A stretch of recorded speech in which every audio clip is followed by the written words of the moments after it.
Assalamualaikum warahmatullahi wabarakatuh. Pada materi Inner Game kali ini kita akan membahas tentang perjalanan batin untuk menemukan ikhlas.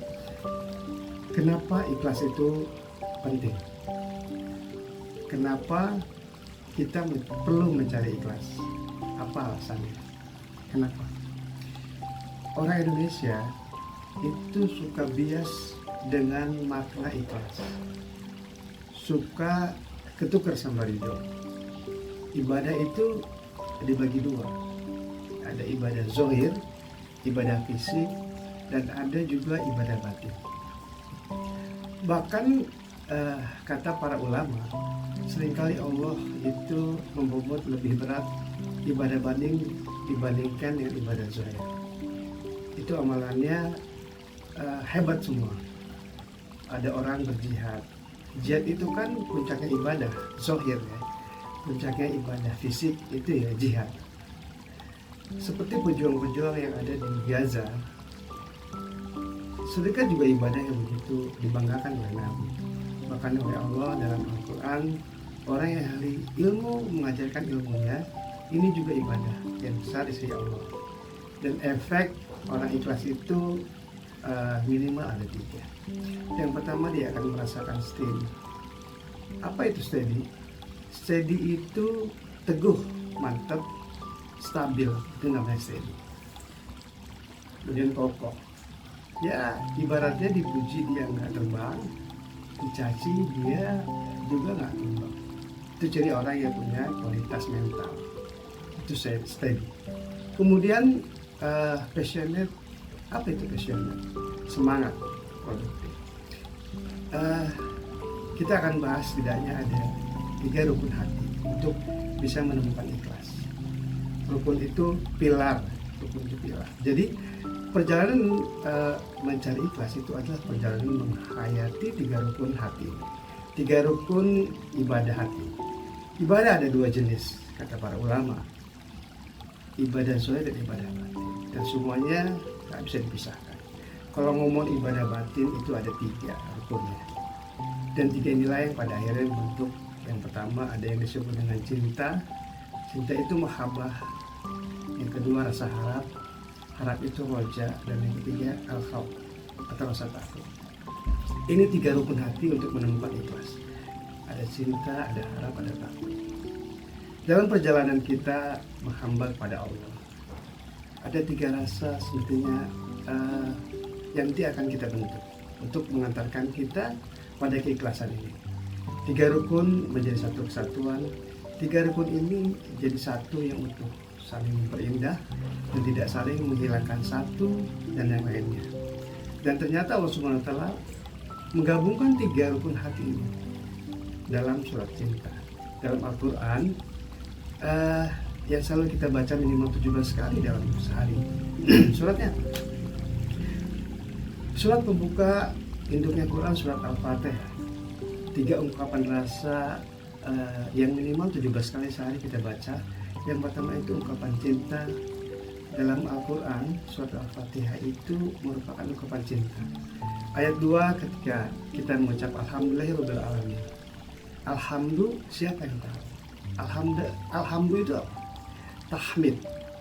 Dalam kata alhamdulillah itu terkandung rasa cinta, karena kita mengungkapkan pada zat yang melimpahkan nikmat begitu banyak. Jadi alhamdulillah itu pujian yang disertai dengan rasa cinta. Apa bedanya tahmid sama tasyakur? Ada yang tahu Pak? Kenapa kok kita tuh kalau bersyukur ngomonginnya alhamdulillah, bukan al-syukurillah? Bedanya apa tahmid dan tasyakur? Kalau tahmid itu sudah ikut ya, tasyakur ya, bersyukur. Tapi kalau tasyakur itu belum tentu tahmid. Jadi tahmid itu alhamdulillah itu apa? Kita kayak menyatakan cinta, ungkapan terima kasih, pujian kepada Allah. Dengan sepenuh cinta, dari sini kita bisa belajar. Allah itu mengajarkan kita bahwa ternyata mengungkapkan cinta itu penting. Minimal 17 kali sehari kita mengungkapkan cinta kepada Allah. Alhamdulillah. Berapa kali kita bilang I love you sama pasangan kita? Karena masih ada orang yang punya prinsip, ngapain sih bilang-bilang I love you, nggak perlu lah, dia juga tahu kok saya cinta sama dia. Toh padahal Allah yang maha tahu isi hati kita, meminta kita untuk mengucapkan setidaknya 17 kali dalam sehari. Apa sih yang menjadi sebab kita mencintai seorang atau sesuatu? Kira-kira apa yang menjadi sebab kita itu cinta dengan seorang atau sesuatu, dengan apapun? Sebabnya apa? Sebab manusia mencintai sesuatu atau seseorang itu karena kebaikan dia, kasih sayang dia. Kalau orang itu baik, lama-lama tumbuh rasa cinta. Mengutip dari Syekh Abdul Rahman Asy-Sya'idi, beliau mengatakan Allah itu mengajak hamba-hambanya untuk mencintainya. Di mana cara Allah mengajak hambanya untuk mencintainya?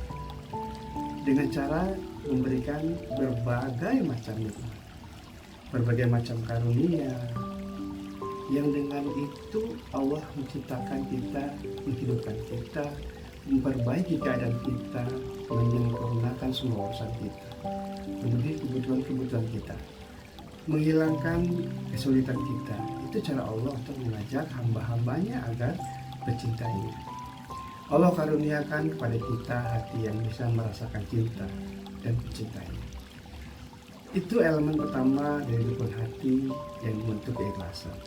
Nah, kalau kata Imam Al-Ghazali, apa tanda cinta? Satu, tidak takut mati. Orang yang mencintai Allah itu pasti dia tidak takut mati, apalagi tidak membenci kematian. Atau enggak, kenapa? Karena kematian itu jalan kita untuk bertemu dengan Sang Maha Kekasih. Kalau kata Nabi, barang siapa yang ingin melihat Allah, maka Allah pun akan ingin melihatnya. Jadi tanda ketiga kata Imam Al-Ghazali, kita ingat Allah sepanjang waktu, kemudian mencintai apa-apa yang berhubungan dengan Quran. Itu surat cinta dari Allah. Rasulullah itu utusan Allah, bahkan seluruh makhluknya ini kan karyanya Allah. Kemudian suka menyendiri dan tidak sabar menunggu malam. Ini kata Imam Al-Ghazali. Makanya momen yang paling ditunggu itu momen berdoa dengan Sang Kekasih. Itulah kenapa sholat malam itu punya bobot kualitas yang berbeda. 7 tanda cinta kata Imam Al-Ghazali ketika membahas tentang kebahagiaan. Beliau memasukkan satu bahasan khusus tentang cinta, karena ini unsur penting. Ar-Rahim, dalam kalimat itu ada harapan supaya kita dikasih yang disayang sama Allah. Apa bedanya Ar-Rahman sama Ar-Rahim? Ar-Rahman itu kan yang maha pengasih, Ar-Rahim itu yang maha penyayang. Seandainya memilih, kira-kira pilih mana? Dikasih atau disayang? Tentu kita pengen keduanya, itu nggak usah ditanya. Seandainya kita pilih disayang. Kenapa? Karena kalau dikasih belum disayang, tapi kalau disayang biasanya dikasih. Kalaupun nggak dikasih pasti karena sayang. Mudah-mudahan kita bisa menjadi hamba Allah yang bukan cuma dikasih tapi juga disayang. Makanya sifat Allah Ar-Rahman itu berlaku untuk semua. Ar-Rahman itu mengasihi semua yang dikasih. Semua orang kasih siapapun dikasihnya nggak pilih. Mau dia sholat pak enggak, mau dia taat atau durhaka, mau dia beriman atau ingkar, mau dia mukmin atau munafik, hewan, tumbuhan semua dikasih. Itulah sifat Allah Ar-Rahman. Tapi kalau dikasih belum tentu disayang, sedangkan disayang biasanya dikasih. Ikhlas itu katanya enggak pamrih ya. Ikhlas itu enggak pamrih sama manusia, tapi kalau sama Allah bukan hanya boleh, tapi wajib pamrih sama Allah. Jadi kalau kita pamrihnya sama Allah itu bagian dari definisi ikhlas. Putus harapan itu pada makhluk, kemudian kita geser harapan kita kepada Allah SWT. Itu ikhlas. Pamrih itu ngarep berharap. Kita ibadah misalnya sholat duha, sholat tahajud, berharap apapun supaya dengan itu Allah melancarkan rezeki. itu masuk ikhlas. Itu masuk ikhlas. Walaupun ikhlas itu memang ada level-levelnya nanti. Yang penting selama kita berharap pada Allah itu masih masuk kategori ikhlas. Tinggal harapannya kan beda-beda. Ada yang harapannya itu dibalas sama Allah di dunia, dimudahkan segala urusan, diangkat masalahnya, itu ikhlas. Di ayat berikut ketika kita ngomong Maliki Yaumiddin, disitulah ada rasa takut. Maliki Yaumiddin, Engkau ya Allah yang menguasai hari pembalasan, rajanya hari pembalasan. Yaumid itu hari perhitungan. Ada rasa takut, itu bagian dari rukun hati. Kalau kata seorang ulama, orang yang takut pada Allah itu indikatornya bukan dari tangisannya, tapi ketika meninggalkan hal-hal yang haram. Ya Allah gak ridhoi, tapi dia suka. Di saat dia melakukan ini, indikator yang paling jelas ketakutan seorang hamba. Nah, ketika tiga itu kita ungkapkan, yang pertama rasa cinta, alhamdulillahirrahmanirrahim. Yang kedua rasa harap, ar-rahmanirrahim. Yang ketiga rasa takut, maliki yaumiddin. Baru dibungkus dengan ikrar keikhlasan. Apa itu ikrar keikhlasan? Iya karena budua, iya karena setelah. Hanya kepadamu ya Allah aku menghamba, dan hanya kepadamu aku memohon pertolongan. Fondasi dari ikhlas itu ada 3 rasa. Ada rasa cinta di situ, ada rasa harap, ada rasa takut.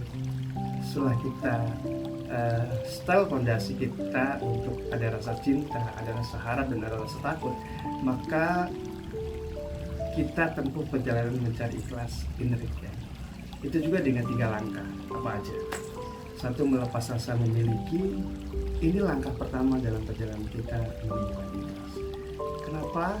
Karena awal dari penderitaan hidup itu adalah sejak kita merasa memiliki. Orang yang takut kehilangan atau orang yang sedihkan kehilangan terlalu dalam hanyalah orang yang merasa memiliki. Allah tidak pernah ngasih kita hak milik, Allah hanya ngasih kita hak pakai. Makanya ayatnya itu lillahi ma fi as-samai wa ma fil ardh. Allah ciptakan yang ada di langit dan yang ada di bumi, itu milik Allah. Sejak kapan kita sedih? Sejak kapan kita merasa susah, menderita? Sejak kita merasa memiliki. Ya makanya latihannya ngomong sama semua yang pernah kita pikir ini milik kita. Apapun yang punya kita, rumah, punya mobil, punya kendaraan, punya motor, punya tanah, punya aset, ngomong sama semua itu dia dikatakan dengan jelas. Ngomongnya begini, wahai dunia, suatu hari nanti aku akan pergi meninggalkanmu, atau kamu yang akan pergi meninggalkanku dulu. Maka tidak akan aku biarkan engkau merebut perhatianku terlalu jauh dan merenggut perasaanku terlalu dalam. Ini titipan dari Allah. Allah yang ngasih titipan. Jadi kalau suatu saat nanti pemilik sejatinya mau mengambil, ya kita enteng aja, nggak melekat. Makanya kan ungkapannya gimana? Innalillahi wa inna ilaihi raji'un. Kita ini milik Allah dan pada Allah kita akan kembali. Akar penderitaan itu adalah kemelekatan. Melekat itu apa? Ketika kita menggenggam sesuatu terlalu erat, atau apa itu melekat? Melekat itu ketika diri kita atau batin kita nempel pada suatu itu yang kita tempelkan, bukan menempel secara fisik tapi menempel secara mental, menempel secara emosional. Ketika suatu itu hilang, ketika suatu itu lepas dari kita, suatu itu hancur, mungkin meninggalkan kita, pergi dari kita. Ada perasaan pedih yang teramat sangat, itu karena kita melekat dengan suatu. Kan banyak ya di antara kita yang menempelkan harta, menempelkan keinginan. Maka kalau ada keinginan tidak terwujud, eh, sakit, dia meningkatkan keinginan itu terlalu lama. Orang yang paling menderita itu yang memang berdekatan dengan dunia. Apa yang bikin seorang mudah galau, mudah sedih, berlebihan, mudah sakit hati, mudah kecewa? Jawaban yang pasti karena yang dituju bukan karena Allah. Itu saja. Tingkat sakit hatinya itu berbanding lurus dengan tingkat keikhlasannya. Ya, makin kita menuju selain Allah, makin pedih. Jadi kalau kita terasa sakit banget, pedih banget dalam hidup itu, tanda semakin besar pula dosis ketidakikhlasan kita. Apa yang kita cari, apa yang kita tuju, kita itu melakukan ini untuk siapa, untuk apa? Itu proses kita memurnikan tujuan. Yang sampai kita terjebak pada social perfection, sibuk dengan penilaian orang, sampai lupa dengan penilaian Allah. Jadi langkah yang kedua ini memurnikan tujuan. Memang pujian manusia itu enak banget, bikin mabuk. Yang akhirnya kita sadar diri, kita sibuk saja memperindah topeng kita di hadapan manusia, sambil kita menemukan hakikat diri kita di hadapan Allah. Kata Nabi, barang siapa yang menjadikan dunia sebagai tujuan, dunia penting, tapi sebagai kendaraan. Jangan bilang dunia nggak penting ya, dunia ini penting. Tapi penting sebagai kendaraan menjadi salah satu kalau kita sebagai tujuan. Ketika dunia sebagai tujuan, Allah akan bikin cerai-berai urusan kita, dibikin kurang terus, dibikin fakir terus. Yang pertama tadi melepaskan memiliki, rasa memiliki. Yang kedua itu memurnikan tujuan. Yang ketiga, perjalanan mencari ikhlas adalah perjalanan berlatih rela. Jadi berlatih rela itu ridho ya, efek dari ikhlas. Apa itu ridho? Kata para ulama, ridho itu ketika seorang hamba menerima dan tidak membenci apa yang menjadi ketetapan Allah. Ketahuilah semua itu kehendak Allah yang paling mencintai kita. Dialah Allah yang gak pernah menzalimi hambanya. Dialah Allah yang hanya menginginkan kebaikan buat hambanya. Dialah Allah yang selalu ada untuk kita, yang mendengar semua rintihan kita, yang melihat segala upaya dan lelah kita. Dan Allah gak pernah keliru dalam perhitungan indah. Demikian ya yang saya bisa sampaikan tentang ikhlas, dan saya ini bila itu budaya. Assalamualaikum warahmatullahi wabarakatuh.